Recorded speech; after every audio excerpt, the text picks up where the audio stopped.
pessoal, aqui é o Eduardo, sejam bem-vindos ao Apenas um Trekker, mais precisamente ao quadro Compreendendo Jean-Luc Picard, o quadro do canal onde eu sempre falo sobre algum episódio centrado no nosso Capitão Picard, para que a gente possa chegar lá em 2020, em janeiro, com a estreia de Star Trek Picard, conhecendo um pouco mais da trajetória desse personagem, das suas características, de fatos marcantes na vida do personagem Capitão Jean-Luc Picard.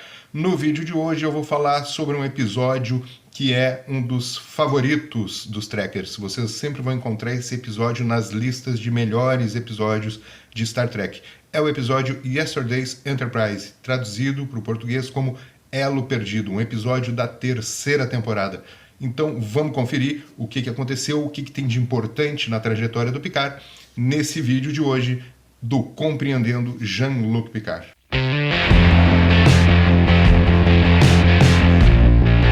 Bueno, pessoal, como é que começa esse episódio? Da seguinte forma, a Enterprise se depara com uma anomalia temporal, uma fenda temporal, da onde emerge uma nave de 22 anos no passado. E essa nave, nada mais, nada menos, é do que a Enterprise C, a Enterprise imediatamente anterior à nave do Capitão Jean-Luc Picard.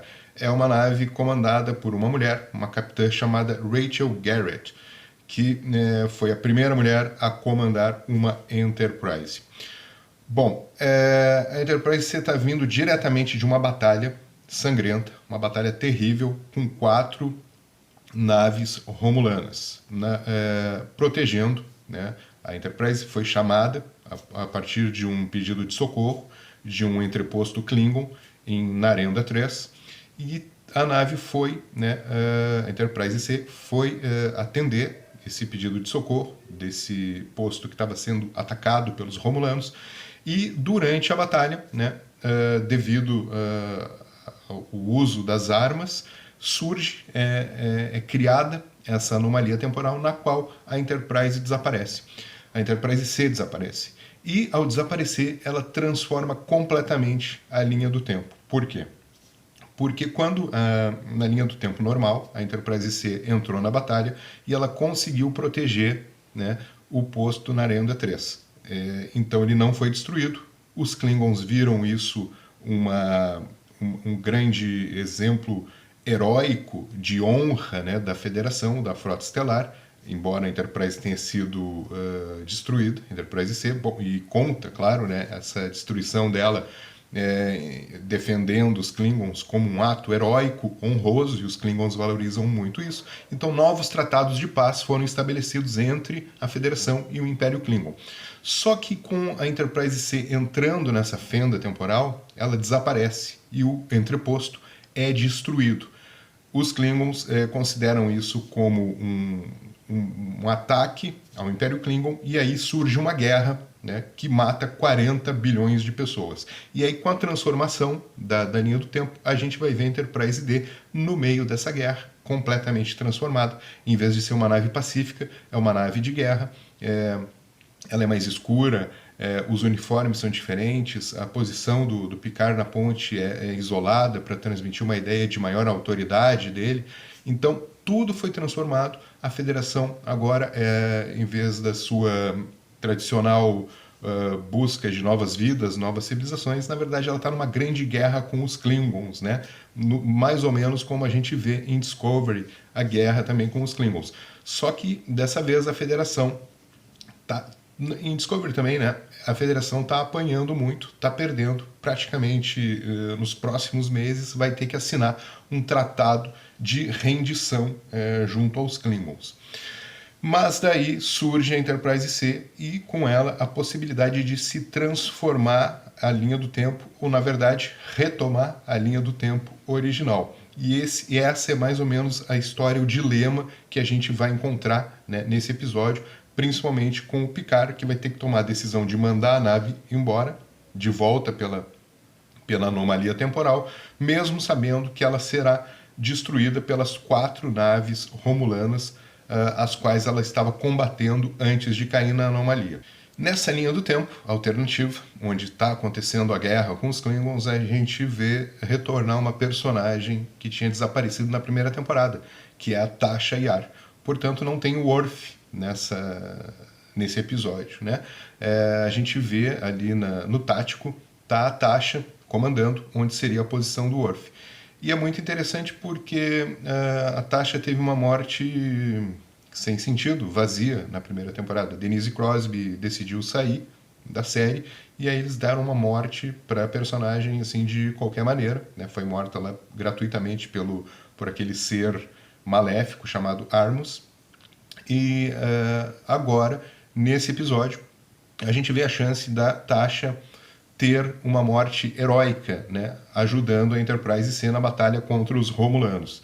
É mais ou menos isso que vai acontecer, porque a gente vai descobrir que a Guinan, ela tem a percepção, ela é a única pessoa a bordo da Enterprise que percebe que a linha do tempo não está certa.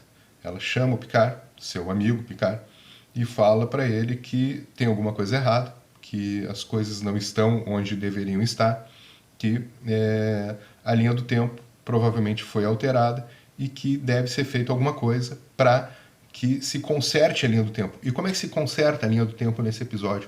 Mandando de volta a Enterprise C para a batalha de Narenda 3, mesmo sabendo que ela vai ser destruída, porque foi a partir da sua destruição que a linha do tempo seguiu o rumo normal e não houve guerra com os Klingons. Então, ela sumindo pela fenda temporal durante a batalha com os Romulanos é que acontece a guerra com os Klingons. Então é evidente, ela tem que ser devolvida para o passado, 22 anos no passado, para que ela possa ser destruída e assim a linha do tempo seja restabelecida.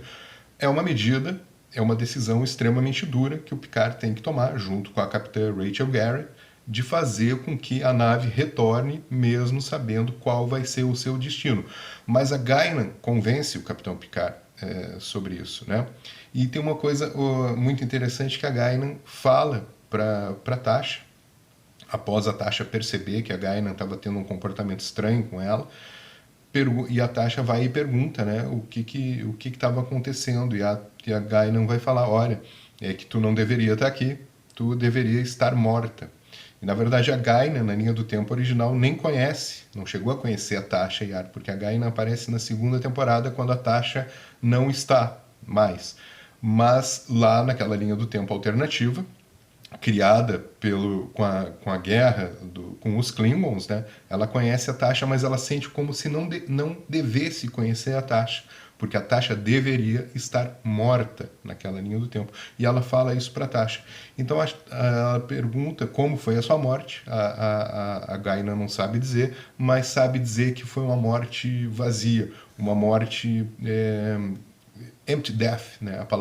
A expressão que ela usa, uma morte sem sentido. Então a Tasha vê aí a possibilidade de ter uma morte heróica, já que ela não deveria estar na linha do tempo. Quando a linha do tempo for restaurada, ela já não vai mais existir, então ela decide retornar com a Enterprise C para o passado, para que ela ajude, né, garanta mais alguns segundos de sobrevivência a eles, e que tenha, assim, uma morte heróica. Esse fato da Tasha retornar com a Enterprise C vai ter repercussões adiante, quando aparece a Sela, que é uma filha da Tasha, meio humana, meio romulana, que surge a partir da Tasha ter sido uma das sobreviventes lá da Batalha de Narenda 3, foi capturada pelos Romulanos e um general romulano, em vez de executá-la, propôs que ela se tornasse sua mulher e assim ela não seria executada, assim como seus companheiros que foram capturados também. Ela aceita isso para salvar a vida dos companheiros e ela acaba tendo uma filha, né, com esse general romulano que vai se chamar Sela, que a gente vai ver naquele episódio Redemption, né? Vai aparecer essa filha da Tasha Yar. Ou seja, a Tasha, no fim, acabou sobrevivendo na sua linha de tempo original, né? Porque ela tinha morrido lá na primeira temporada e agora ela sobreviveu, né, até ao ponto de ter uma filha com o general Romulano. Depois ela tenta escapar, né, com a filha e acaba sendo executada. Mas a verdade é que houve uma mudança, uma mínima mudança na linha do tempo, ao menos em relação à Tasha. Mas a questão é que a Federação já está há 20 anos em guerra, então com os Romulanos, com os Klingons, aliás, e isso está errado, está fora do tempo. A Guinan insiste nessa questão com o Picard. E é exatamente esse o ponto que eu quero tratar aqui nesse vídeo, né? Como a opinião da Guinan é importante para o Picard, porque sem nenhuma base científica, sem nenhuma prova, sem nenhuma demonstração cabal de que ela estava certa, de que a linha do tempo tinha que ser alterada com o envio da nave Enterprise C para a morte certa, mas mesmo assim o Picard confia, acredita na intuição da Guinan, apenas na intuição da Guinan, né? Confia numa espécie de sabedoria especial que os Elwarians têm, que é a raça da Guinan, de que ela, por ter uma percepção diferente da linha do tempo, uma percepção especial, diferenciada, que ninguém mais tem, somente ela consegue perceber que a linha do tempo foi transformada. Com base nisso, nessa percepção da Guinan, nessa intuição dela, o Picard toma uma decisão que tem impacto na vida de centenas de oficiais e de uma nave da Frota Estelar, que é a Enterprise C, ao mandá-la de volta para uma batalha que se sabe que ela vai perder, e que na verdade ela deve perder para se restabelecer a linha do tempo original. Então é esse o ponto que eu quero falar, né? Como é importante na trajetória do personagem Picard a relação que ele tem com a Guinan. É uma relação que vai além, né, de tudo, né? Vai além de um relacionamento amoroso ou então de uma amizade. É uma coisa que transcende tudo isso. Eles têm uma conexão extremamente forte, né? Um vínculo muito, muito especial mesmo. E isso fica comprovado nesse episódio, né? Vai se falar depois justamente dessa relação que extrapola qualquer racionalidade, né, a relação que eles têm, mas ao ponto do Picard poder tomar decisões extremamente sérias com base nos conselhos que a Guinan dá para ele. O Picard, talvez, acredito que não tomaria decisões tão drásticas assim, com base nos conselhos da Deanna Troi. A Guinan funciona para o Picard como uma conselheira muito mais eficaz, digamos assim. Ele confia quase que cegamente nos juízos que a Guinan faz. Então isso é uma coisa muito determinante para o personagem. A gente pode perceber que o personagem Picard tem na Guinan algo muito especial que ele considera demais e que justamente serve para que ele tome decisões como capitão da Frota Estelar. Isso não é pouca coisa, né? Ter uma conselheira, uma amiga que vai além de tudo, né, desse quilate como é a Guinan, é algo realmente que a gente não pode desconsiderar na trajetória do personagem Jean-Luc Picard. Seria muito interessante se a Guinan aparecesse em Star Trek Picard. A princípio não vai aparecer, mas quem sabe apareça na segunda temporada, ou então no filme que estão prometendo fazer. A princípio serão 3 temporadas, e agora já se começa a discutir a ideia de um filme, o que seria perfeito, né? 3 temporadas e um filme para concluir essa jornada. Eu espero que a Guinan volte a aparecer, porque ela realmente é uma personagem que tem uma importância ímpar na trajetória de Jean-Luc Picard. Esse episódio ele é conhecido também, para finalizar, por uma frase que é clássica do Picard, né? Que é: vamos nos certificar de que a história jamais esqueça o nome da Enterprise. Que ele fala isso quando a Enterprise D está protegendo a entrada da Enterprise C na fenda temporal para voltar para o passado, sob ataque de 3 naves Klingons. É uma grande batalha que acontece e a Enterprise D consegue proteger, né, o retorno da Enterprise C.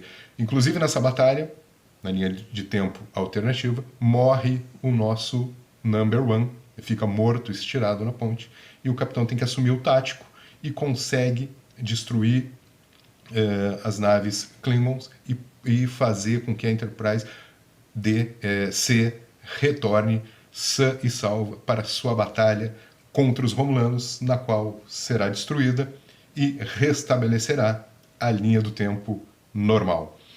Pessoal, esse foi o Compreendendo Jean-Luc Picard de hoje. Espero que vocês tenham gostado do vídeo e nos encontramos aí nos próximos vídeos do canal. Uma vida longa e próspera a todos. Tchau!